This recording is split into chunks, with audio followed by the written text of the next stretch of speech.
Hello everyone, a very good evening to all of you. आप सभी का most welcome आपके इस ऑनलाइन प्लेटफॉर्म यानी कि टेक्स्ट बुक पर। और आपके इसी चैनल पर मैंने आपका जो एग्जाम है DSSB का आपका HCA हाई कोर्ट अटेंडेंट वाला है ना, इस एग्जाम की मैंने आपकी कम से कम 7 से 8 क्लासेस मैं आपकी ले चुकी हूँ। इसी चैनल पर हुई है, एक बार देख लीजिएगा। किसी की कोई भी क्लास मिस आउट है या रह गई हो या आपने नहीं देखी हो तो ठीक है। और इसी सीरीज में आज अपनी जो नेक्स्ट क्लास रहेगी इसको स्टार्ट करते हैं। क्लास नंबर कौन सी है वो तो मुझे पता नहीं, एक बार आप देख लीजिएगा। लेकिन हाँ, नेक्स्ट क्लास है। इससे पहले की जो क्लासेस है उसकी मैंने एक प्लेलिस्ट बनवा दी है। प्लेलिस्ट के सेक्शन में जाओगे तो वहां पर आपको इजीली सारी क्लासेस दिख जाएंगी। अभी बता भी दूंगी कि कहाँ प्लेलिस्ट है, किस किस तरीके से अभी हम लोग देख भी लेंगे, ठीक है। और अभी इस वाली क्लास की फटाफट से शुरुआत कर लेते हैं। जितने भी क्वेश्चंस आपको क्लास में कराऊंगी सारे के सारे प्रीवियस ईयर क्वेश्चंस हैं। DSSB के एग्जाम में आए हुए क्वेश्चंस हैं, सिंगल क्वेश्चन भी ऐसा नहीं जो मेरा खुद का हो, सारा आपका प्रीवियस ईयर डाटा है, ठीक है। इस वाली क्लास की जो PDF रहेगी वो आपको इस वाले टेलीग्राम पर मिल जाएगी। निशा मैम टेक्स्ट बुक नाम से टेलीग्राम है। टेलीग्राम का नाम भी इसी वीडियो के डिस्क्रिप्शन बॉक्स में इस टेलीग्राम का लिंक है, लिंक से आप सीधा टेलीग्राम को ज्वाइन कर सकते हो, ठीक है। चलिए फिर पहले क्वेश्चन के साथ में शुरुआत करते हैं। और ये पहला ही क्वेश्चन आपका पूछा गया था ग्राफ से रिलेटेड। DI होता है ना आपका, डाटा इंटरप्रिटेशन, DI जो चैप्टर है।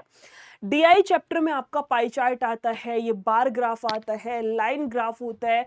इसके अलावा आपका टेबुलर डाटा होता है कि टेबल के रूप में डाटा दे देते हैं। तो ये सारे आपके टॉपिक्स बनते हैं, ठीक है। पहला क्वेश्चन आपका DI का डाला गया। इसमें बार ग्राफ में क्या है मैं रीड करके बता रही हूँ, थोड़ा सा हाईलाइट भी कर देती हूँ अगर विजिबल नहीं है तो।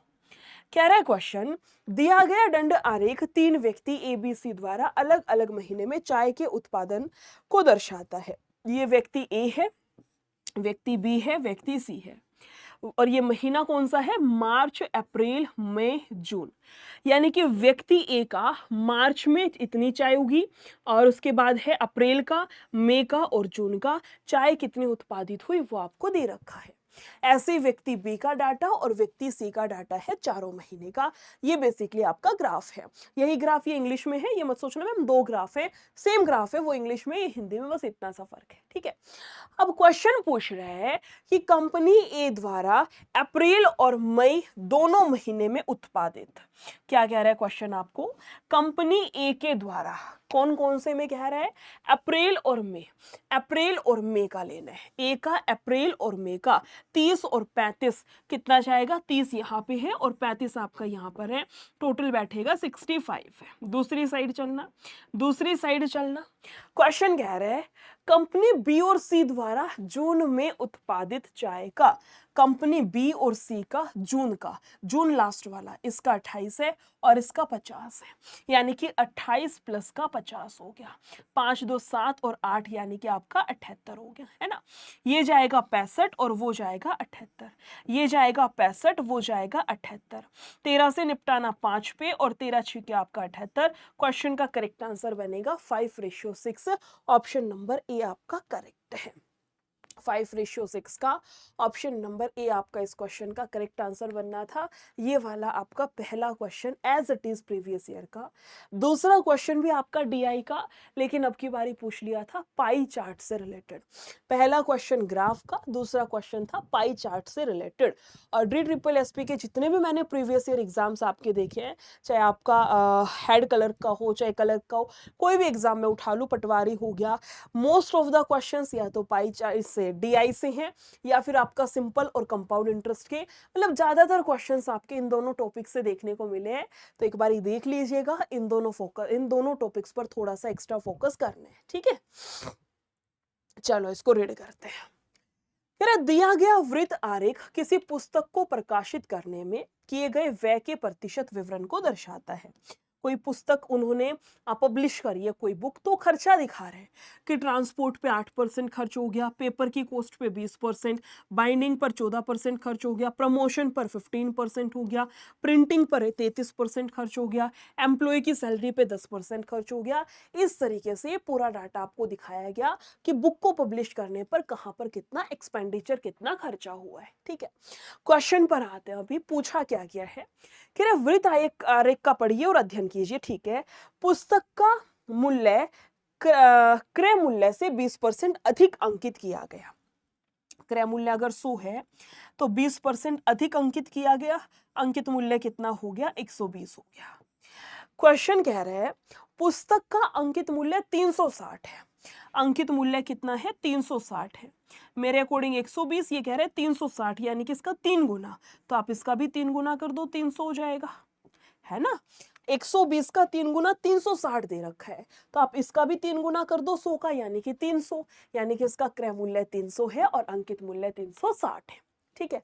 क्वेश्चन कह रहा है पुस्तक की एक प्रति में उपयोग की जाने वाली छपाई की लागत क्या है। छपाई की लागत, लागत यानी कि क्रय मूल्य आपको निकालना है, और वो भी किस पे, छपाई, छपाई यानी कि प्रिंटिंग पर। इंग्लिश में देखिएगा, cost of the printing used in a single copy of the book, यानी कि बुक की एक कॉपी बनाने में जो प्रिंटिंग पर खर्चा हुआ है वो वैल्यू आपको यहां से निकालनी है। प्रिंटिंग पर कितना खर्चा हुआ है, प्रिंटिंग कॉस्ट मैडम ये वाला है, dot dot dot dot dot dot से, यानी कि ये 33% है। किसका 33%, क्रय मूल्य का।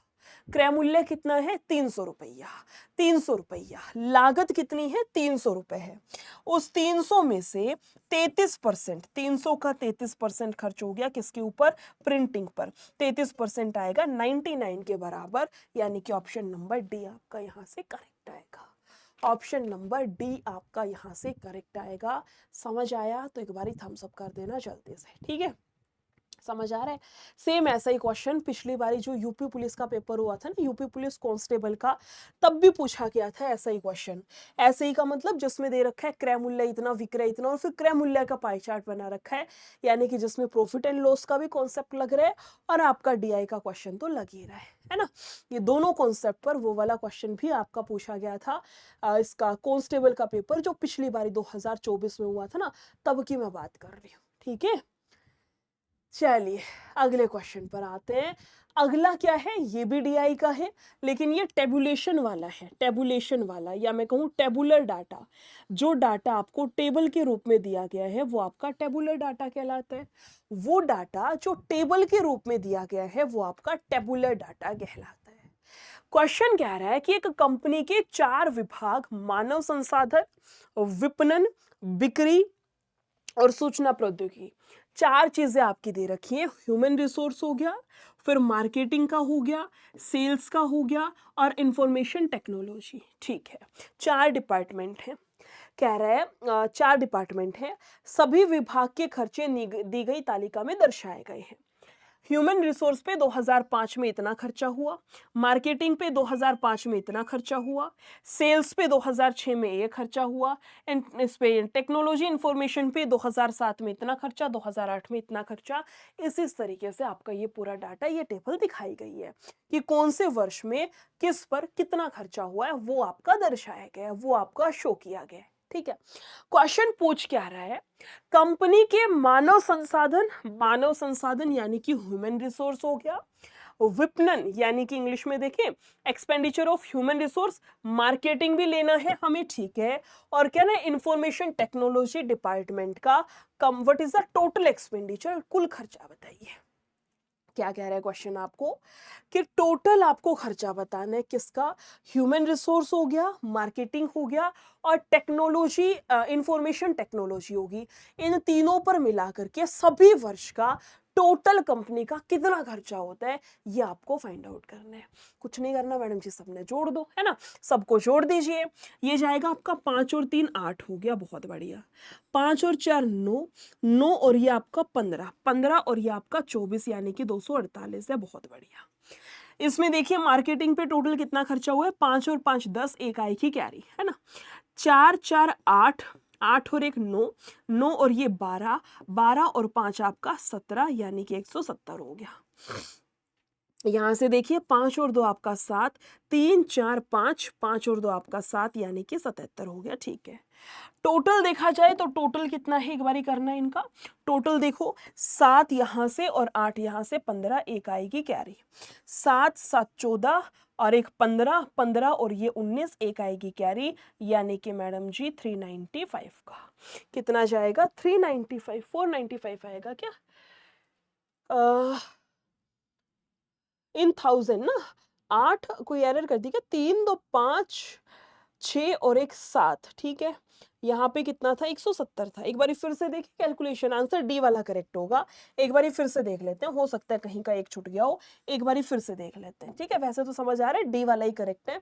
ये जाएगा हमारे पास 5 3 8 हो गया, 5 4 9 और ये जाएगा 15, 15 और 9 आपका 24 हो गया।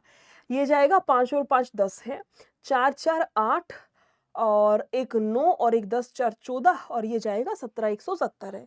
5 और 2 7, 3 2 5 6 और एक 7 77, 7 यहाँ से 8 यहाँ से 15, एक आएगी कैरी, 7 7 14 और एक 15 और 4 19, एक आएगी कैरी, 2 और एक 3 और एक 4 495। टोटल कितना हो गया? 495। टोटल कितना खर्चा है? 495। और एक यूनिट जो है वो 1000 के बराबर है। एक यूनिट 1000 के बराबर है। एक यूनिट 1000 के बराबर है तो 495 यूनिट कितनी बैठेंगी? मैडम जी यहाँ पर 3 जीरो लगा दो। 3 जीरो से कितना हो गया? 4,95,000। डी हम लोगों का करेक्ट है। 4,95,000 डी आपका यहाँ से करेक्ट आंसर है। आज वाली क्लास शायद से मैं पूरी 1 घंटे की नहीं ले पाऊंगी, थोड़ा सा इसको छोटा ही रखूंगी क्लास को, क्योंकि टाइम की थोड़ी सी कमी है इस चीज़ के चलते। बाकी देखती हूँ कितने मैक्स टू मैक्स क्वेश्चंस मैं आपको करा सकती हूँ, ठीक है। चलिए जी, फोर्थ क्वेश्चन पर आते हैं, इसका लगाइए। एलिगेशन का बड़ा प्यारा जबरदस्त सा क्वेश्चन था, लिटरली जबरदस्त सा क्वेश्चन दे रखा था। कह रहे पूरी कक्षा द्वारा प्राप्त औसत अंक कितना है? ये है पूरी कक्षा का औसत दे रखा है ये वाला। कह रहे सामान्य कक्षा में लड़कों का जो औसत है वो ये है और लड़कियों का जो दे रखा है वो Z+2 है। लड़कियों का जो औसत था वो कितना है? Z+2 है। तो कह रहे लड़की और लड़कों की संख्या का रेशियो बताइए कितना आएगा। बॉयज और गर्ल्स की जो वैल्यू है ना, उसका रेशियो आपको निकालने कितना आएगा। 1 मिनट में आ रही हूँ, टाइमर लगा के जा रही हूँ, जल्दी से आंसर करो।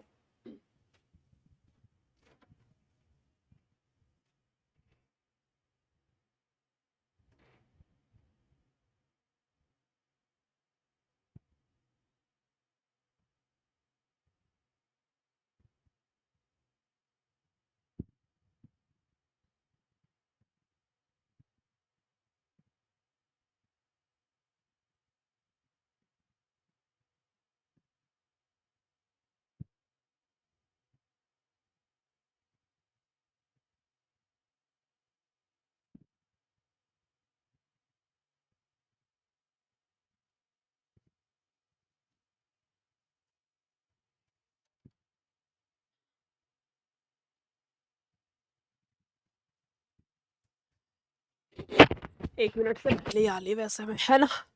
अभी भी कितनी 4 सेकंड से जब मैं क्लास में पहुंची तब, अभी भी कुछ पल बाकी थे, है ना। कौन सी मूवी का डायलॉग मारा है मैंने अभी अभी? मेरे पास अभी भी कुछ पल बाकी है ना। पल तो ऐसे गिनवा रहा है भाई, वो उतरेगी बाइक से इतनी देर में, वो पल खत्म हो जाएंगे। एलिगेशन लगेगा ये बात तो कंफर्म है ना। एलिगेशन कैसे लगता है? जैसे मैं आपको कह रही हूँ, मेरे पास एक चीनी है 50 रुपए किलो वाली, ठीक है। एक चीनी है मेरे पास में, वो बिकती है 38 के रुपए के भाव से, 38 रुपए पर किलो वाली, 38 रुपए पर किलो वाली। मैंने दोनों चीनियों को मिला करके 42 के भाव से बेच दिया, 42 रुपए पर केजी के भाव से बेच दिया। तो मुझे बताइए कि मैंने ये वाली चीनी कितनी यूज करी है और ये दूसरी टाइप की चीनी कितनी यूज करी है। मुझे बताइए कि मैंने वो वाली 50 रुपए के भाव वाली कितनी चीनी यूज करी और मैंने 38 रुपए के भाव वाली कितनी चीनी यूज करी है। ये मुझे आप लोगों को बताना है, ठीक है। क्या करेंगे मैम? एलिगेशन। एलिगेशन क्या होता है? आप कहोगे मैम 42 में से 38 को घटा दो, 42 में से 38 को घटा दो, आप कहोगे 4 आएगा। 50 में से 42 को घटा दो, आप कहोगे 6 आएगा। आप इसको और काट दो, 2 और 3, यानी कि ये वाली चीनी 2 किलो यूज हुई और ये वाली चीनी 3 किलो यूज हुई। टोटल जो 5 किलो चीनी हो गई उसको हमने बेच दिया 42 के भाव से। इसको बोला जाता है एलिगेशन लगा करके रेशियो निकाल लेना। इसको बोला जाता है कि एलिगेशन का यूज करके हम लोग अनुपात यानी कि रेशियो निकाल रहे हैं। ठीक है, एलिगेशन का यूज करके हम लोग रेशियो निकाल रहे हैं। इसी रेशियो को अब इस क्वेश्चन के अंदर अप्लाई करते हैं। कैसे अप्लाई होगा, ध्यान से सुनिएगा। कह रहे हैं पूरी कक्षा का इतना है, ठीक है। कह रहे हैं लड़कों का, यानी कि बॉयज की वैल्यू दे रखी है इसने। लड़कों का जो औसत है वो जेड माइनस का 6 है। और फिर जो गर्ल्स का दे रखा है वो कितना आएगा, लड़कियों का कितना है, जेड प्लस का 2 दे रखा है। बहुत बढ़िया, जेड प्लस का 2 है और ये कितना जाएगा, जेड माइनस का 6 है। और पूरी कक्षा का जाएगा जेड माइनस का 5 है। पूरी कक्षा का जेड माइनस का 5 जाएगा। बहुत बढ़िया। कैसे एलिगेशन सिखाया था, सुनना भी अभी। मैम इसमें से इसको घटा दो, यानी कि मैं यहाँ सॉल्व कर रही हूँ। जेड प्लस 2 में से मुझे घटाना है क्या, जेड माइनस का 5। सॉल्व करिएगा मैडम जी। जेड प्लस का 2 माइनस का जेड, माइनस माइनस प्लस का कितना, प्लस का आपका 5 हो गया, है ना। माइनस का जेड, माइनस माइनस प्लस का, इससे आपका ये कैंसिल, कितना बचेगा, 7 बचेगा, यानी कि यहाँ पर आ गया 7 है। सेम इधर लगाना मैडम जी। जेड माइनस 5 में से आपको घटाना है, क्या घटाना है इसमें से, इसको, यानी कि जेड माइनस 6 को घटाना है। करना, Z minus 5 as it is, minus का जेड, माइनस माइनस प्लस का 6, इससे ये कैंसिल, इसमें से ये जाएगा, 1 बचेगा, यानी कि 7 और 1 आएगा। 7 और 1 आएगा, समझ आया, 7 और 1 आएगा। क्वेश्चन क्या कह रहा है आपसे, कह रहे हैं लड़की और लड़के, पहले गर्ल्स और फिर बॉयज। लड़कियां कितनी हैं, लड़कियां तो 1 हैं, और बॉयज कितने हैं, बॉयज तो 7 हैं। तो क्वेश्चन का करेक्ट आंसर 1:7 बैठेगा, बी वाला।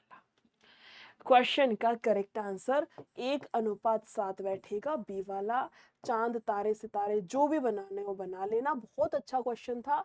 मैंने, अगर मैं आपको बताऊं, जितने भी मैं एग्जाम्स में पढ़ा रही हूँ, एलिगेशन का सिंपल क्वेश्चन होता है, इस तरीके का मैंने DSSB में ही देखा है ना। अच्छा क्वेश्चन है, लास्ट ईयर पूछा गया, तो हो सकता है आपकी बारी भी पूछ ले।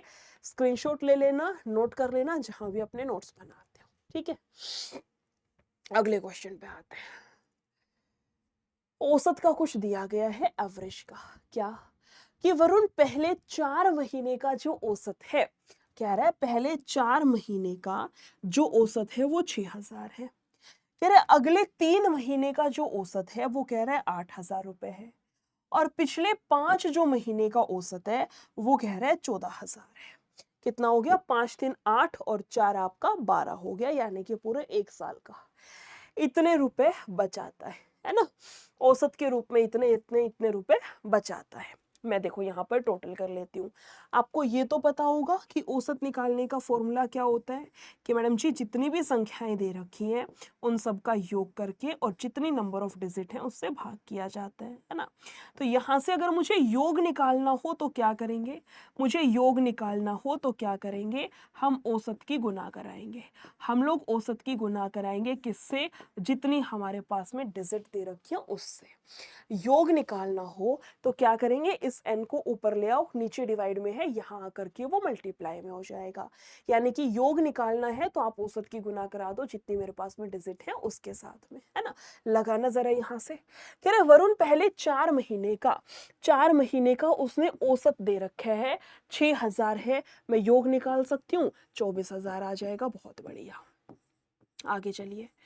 क्वेश्चन कह रहा है अगले 3 महीने का औसत 8000 है, तो योग कितना आएगा, 24000 हो गया। योग कितना जाएगा, यहां से भी 24000 हो गया। बहुत बढ़िया। फिर कह रहा है 5 महीने का कितना है, 14000। 14000 है, 14000 की बचत है, यानी कि 14 5 70 और 3 आएंगे 0।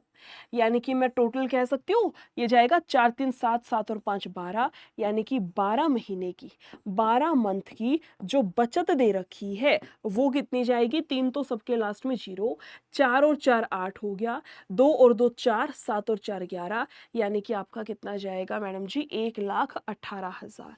कितना है, 1,18,000 की बचत करी है उसने, पूरा 1 साल का दे रखा है। 1,18,000 की बचत करी है उसने, 1 साल का डाटा देखा जाए तो। क्वेश्चन कह रहा है पूरे वर्ष में 80,000 रुपए खर्च कर दिए, पूरे साल में 80,000 रुपए उसने खर्च कर दिए। खर्च कितना कर दिया? 80,000 कर दिया। यानी कि मैं कह सकती हूँ यहाँ से, क्या कह सकती हूँ मैं यहाँ से, ये बोल सकती हूँ कि 1,98,000 उसकी आय है। 1,98,000 उसकी पूरे साल की, पूरे वर्ष की इनकम यानी कि आय है। क्वेश्चन क्या कह रहा है? औसत मासिक वेतन यानी कि उसके पर मंथ का वेतन बताओ कितना आएगा।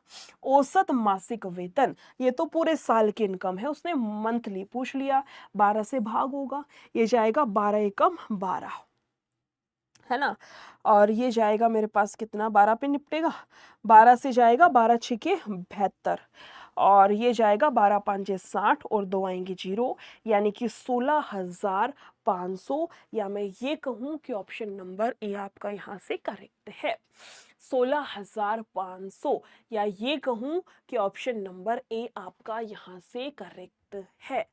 आया समझ तो थम्स अप कर दीजिए और अगले क्वेश्चन पर चलते हैं। ठीक है, क्वेश्चन समझ आ रहे हैं, क्लास अच्छी लग रही है तो साथ के साथ क्लास को लाइक जरूर करना है। अगर ये एक्सपेक्ट करके बैठे हो कि वही आपके घिसे पिटे क्वेश्चंस होंगे तो मुझे बता देना कमेंट में, कोई दिक्कत नहीं है, मैं वही क्वेश्चंस करा दूंगी।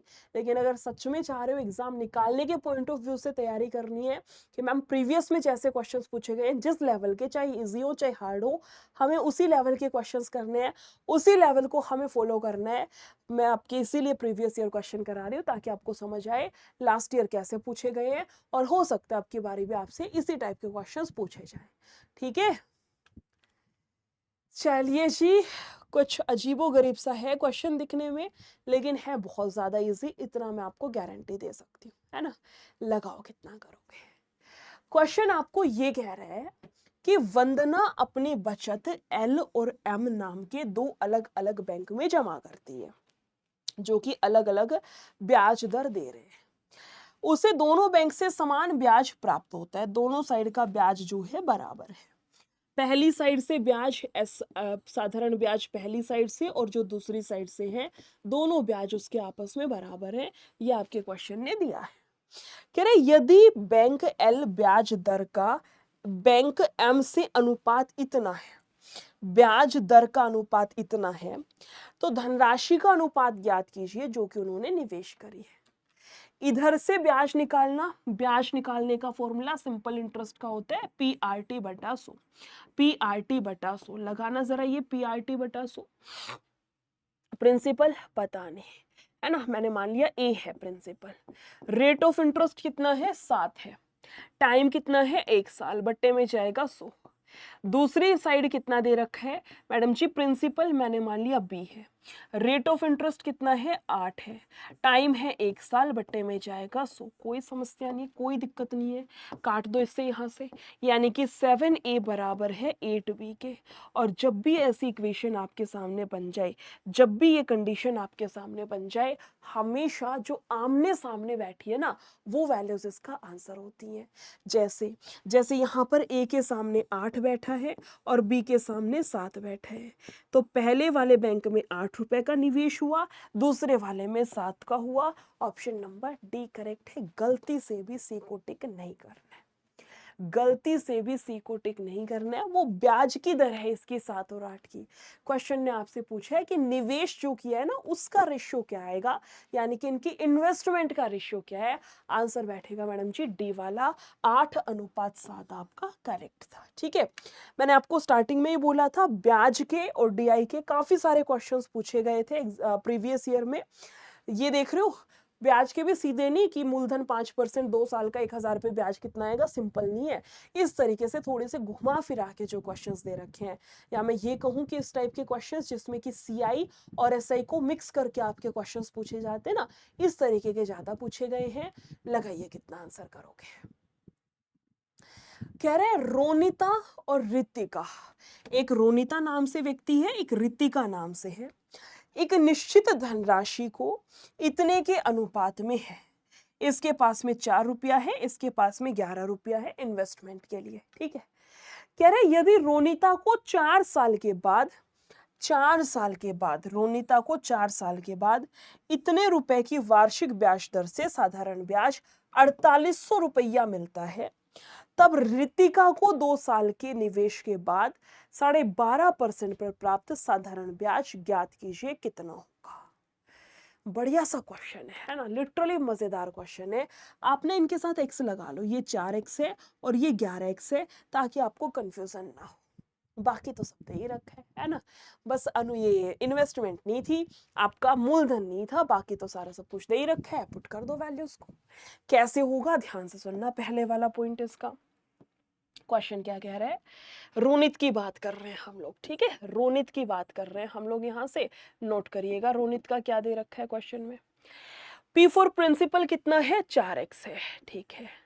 रेट ऑफ इंटरेस्ट कितना है इसका, 37.5 को खोलूंगी 3/8 होगा, आप खोल के देख लेना, ठीक है।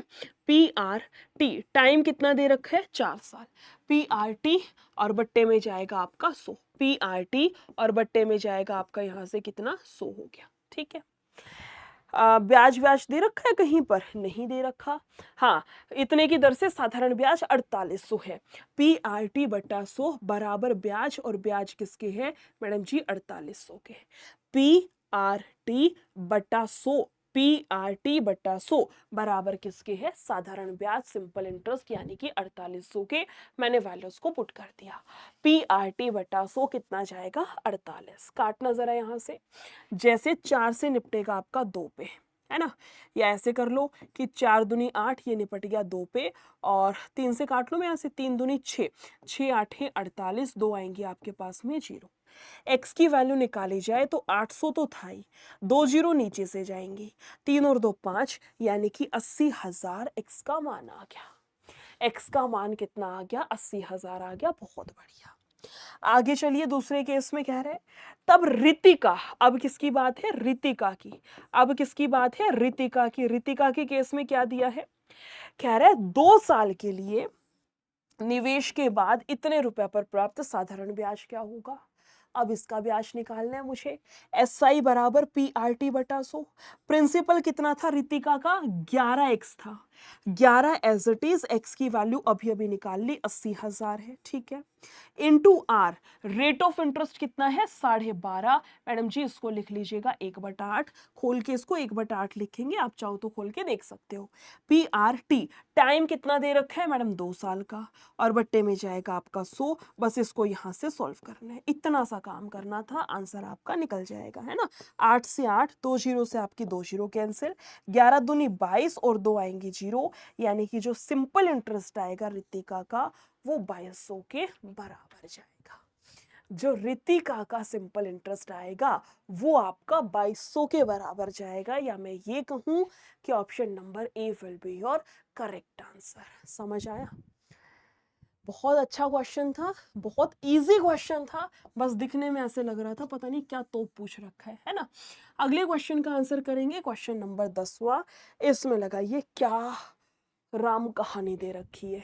ब्याज का ही क्वेश्चन है और सेम दोनों इंटरेस्ट को मर्ज करके दे रखा है। एक बार फटाक से क्वेश्चन को रीड करिए कितना आएगा। मैं तब तक आपको ये बता देती हूँ, ये आपका DSSB हाई कोर्ट अटेंडेंट का पेड बैच है ना। पूरी टीम आपके सामने है, सारे फैकल्टीज आपको पढ़ा रहे हैं।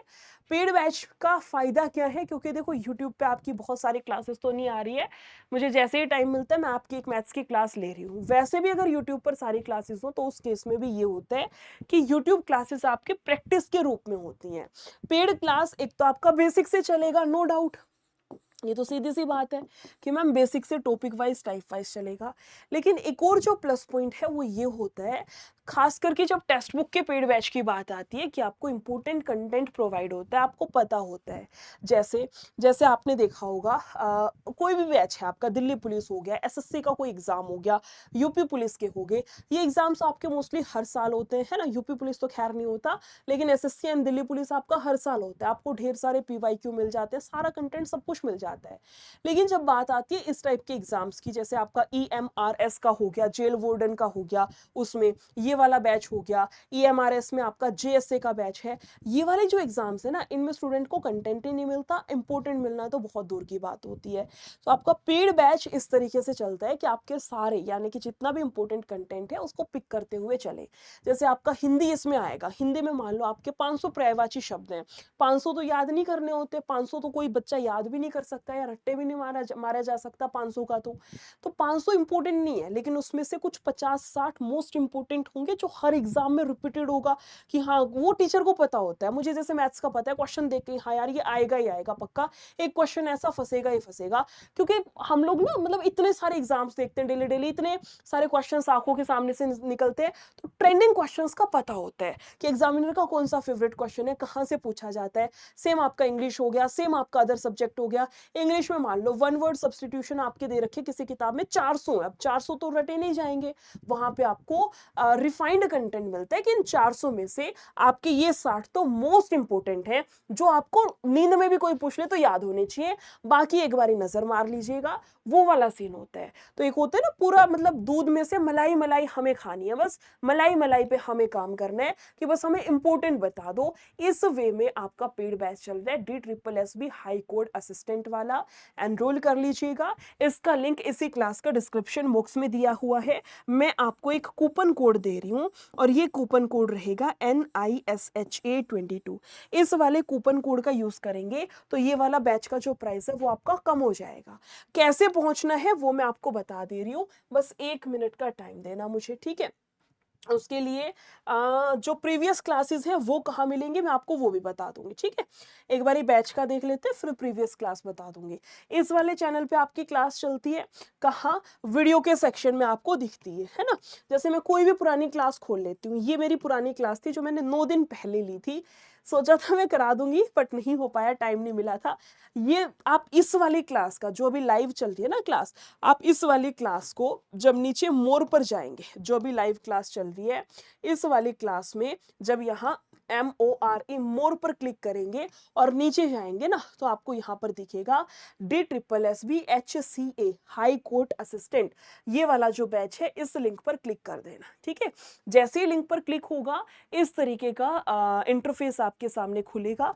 यहाँ व्यू ऑल प्लान लिखा है, इस पे क्लिक करिएगा, इसको सेलेक्ट करना 349 आपको दिखाएगा, मगर यहाँ जाना है अप्लाई कूपन और यहाँ जाइएगा NISHA22 और इसको जाकर के अप्लाई कर देना। 329 में आपका बैच जो है कन्वर्ट हो जाएगा, ठीक है।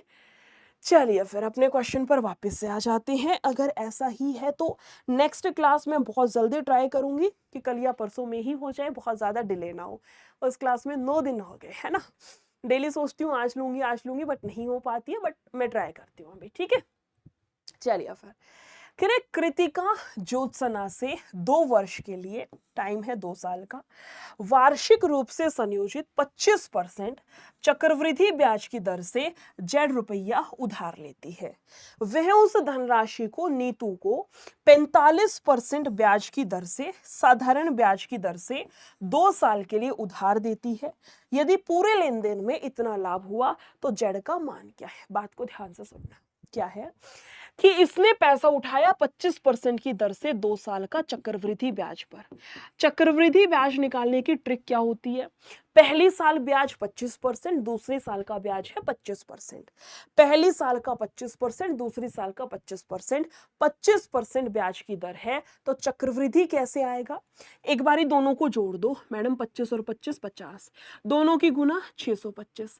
लेकिन कंडीशन ये है कि पॉइंट के बाद 2 ही वैल्यू आएंगी, अगर कोई फालतू है तो इधर भगा दो, यानी कि 56.25% का चक्रवृद्धि ब्याज या मैं कहूं आपका CI आएगा। 56.25% का आपका CI आएगा। आगे चलिए, ये पैसा उधार लेके और आगे किसी को उधारी पे दे दिया 45 की दर से 2 साल का। मैडम जी 45% 1 साल का साधारण ब्याज है, 2 साल का 90% हो गया, 2 साल का साधारण ब्याज आपका कितना हो गया 90% हो गया। कह रहे हैं इतने रुपए का लाभ हुआ या मैं कहूं अंतर इतने का बैठेगा, दोनों का अंतर निकालना जरा। आप इसको मान लो 57 तो 3.75 तो यहां से 60 और 3 आपका 33.7 33.75 का, अंतर कितने का जाएगा? 33.75% का। डिफरेंस कितने का है? 33.75 का। क्वेश्चन कह रहा है अंतर बैठ रहा है 1687.5 का, है ना। मेरे अकॉर्डिंग ये किसकी वैल्यू है? 33.75% की है। कोई बात नहीं, कोई बात नहीं, 100% की वैल्यू यहां से निकालनी है, कोई दिक्कत नहीं है। प्रतिशत से मैं प्रतिशत काट दूंगी, बहुत अच्छी बात है।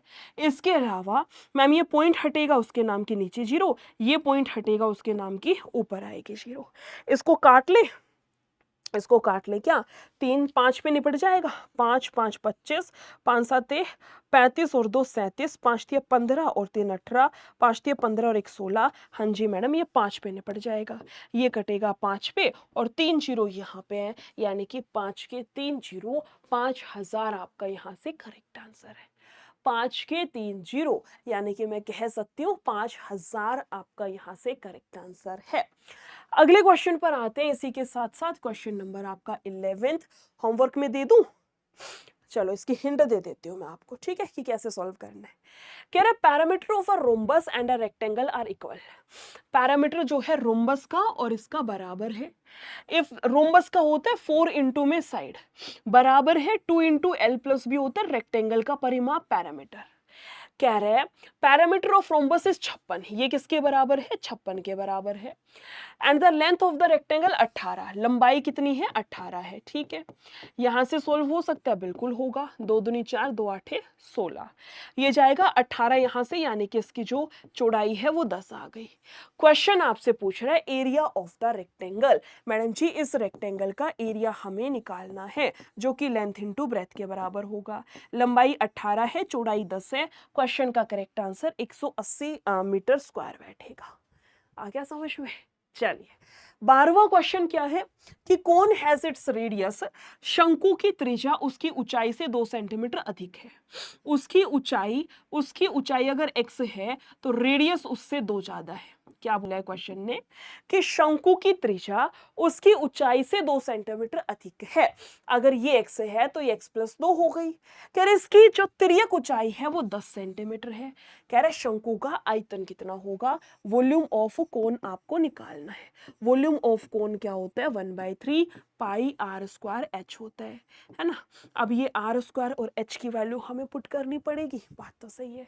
कैसे किस तरीके से होता है कोन आपका ये बनता है? बात तो सही है मैडम जी, कोन बनता तो ऐसे ही है। अब इस कोन के अंदर ये होती है इसकी रेडियस, ये होती है इसकी रेडियस, ये होती है इसकी हाइट, और ये होती है इसकी तिर्यक ऊंचाई, ये होती है इसकी स्लेंट हाइट, तिर्यक ऊंचाई, जिसको कि एल से डिनोट किया जाता है, और यहाँ पे बनता है 90 डिग्री, ठीक है। अब देखो क्वेश्चन ने कहा है इसकी तिर्यक ऊंचाई है 10 के बराबर, ये 10 के बराबर, और इन दोनों में 2 का अंतर है। तो मुझे तो देख के ये ट्रिपलेट समझ में आ गया, 6 8 और 10 का होगा, है ना। ट्रिपलेट आप सबको याद है 3 4 5 का ट्रिपलेट होता है ना। क्या लिख रही थी मैं? हाँ मैम 3 4 5 का ट्रिपलेट है, हमें सबको ही पता है। अब यहां से 3 का दुगना 6, 4 का दुगना 8, 5 का दुगना 10, बात तो सही है। ये 10 दे रखा है तो ये 6 और 8 होंगी, किसी को भी 6 मान लो, किसी को भी 8 मान लो। और अगर आपको ऐसे समझ नहीं आया तो अपना पाइथागोरस थ्योरम लगा लो। कैसे? मैडम जी हाइट का स्क्वायर प्लस में रेडियस का स्क्वायर बराबर होता है एल का स्क्वायर। तो एल का स्क्वायर तो 100 हो जाएगा। हाइट कितनी थी? एक्स का स्क्वायर, और प्लस में रेडियस कितनी है? एक्स प्लस 2 इसका स्क्वायर। तब जाकर के सोल्व कर कुरा के आपके पास आएगा, बहुत लेंथी पड़ेगा। इससे अच्छा जैसे ट्रिपलेट सिखा रही हूँ वैसे कर लेना, ठीक है। अब क्या होगा? बस वैल्यूज यहाँ से पुट करनी, 1/3 पाई हो गया मैडम जी 22/7। रेडियस कितनी आएगी हमारे पास में? रेडियस कितनी आएगी हमारे पास? मैंने उल्टी नहीं लिख दी, ये 6 आएगा, ये 8 आएगा, है ना, क्योंकि रेडियस बड़ी थी, रेडियस बड़ी है ना, तो रेडियस बड़ी है तो ये आएगा 6 है, और ये आपका 8 है। रेडियस बड़ी है तो रेडियस जाएगी मैडम 8 का स्क्वायर, और इनटू में जाएगा आपका 6। एक बारी कटिंग वटिंग कर लीजिएगा, यहां से आपका आंसर आ जाएगा, ठीक है। होमवर्क का क्वेश्चन है 12 नंबर और 13 नंबर। नेक्स्ट जो क्लास होगी वो मैं आपको यहीं से क्वेश्चन नंबर 13 से स्टार्ट कराऊंगी, और बहुत सारे क्वेश्चंस हैं इस फाइल में, आई थिंक 40 क्वेश्चंस हैं, बाकी के क्वेश्चंस नेक्स्ट क्लास में करा दूंगी। सेशन कैसा लगा है कमेंट सेक्शन में ज़रूर बताइएगा। पता है जब व्यूज़ नहीं आते या फिर बहुत सारे बच्चों ने कमेंट नहीं किया, लाइक नहीं किया क्लास को, तब भी मुझे लगता है कि बहुत सारे बच्चों को क्लास नहीं चाहिए, इसलिए भी मैं थोड़ा सा एक तरीके से आलस कर जाती हूँ नेक्स्ट क्लास आपकी प्रोवाइड करने में। और अगर आपका अच्छा रिस्पॉन्स रहेगा, लाइक हो गया, कमेंट्स हो गए, सेशन को शेयर करना हो गया, अच्छा रिव्यू मिलेगा, अच्छा रिस्पॉन्स मिलेगा, आई प्रॉमिस यू सेशन में आपका डेली कर दूंगी, ठीक है। तो जो भी आपका ऑनेस्ट रिव्यू है, क्लास कैसी लगी है, नेक्स्ट क्लास चाहिए या नहीं चाहिए, यूट्यूब पर डेली क्लासेस चाहिए लाइव या नहीं चाहिए, सब कुछ मुझे एक बार कमेंट सेक्शन में बता दीजिएगा। सेशन के बाद मैं बाद में पढ़ लूंगी, ठीक है। अभी के लिए इतना ही रखते हैं। Thank you so much, take care, bye bye.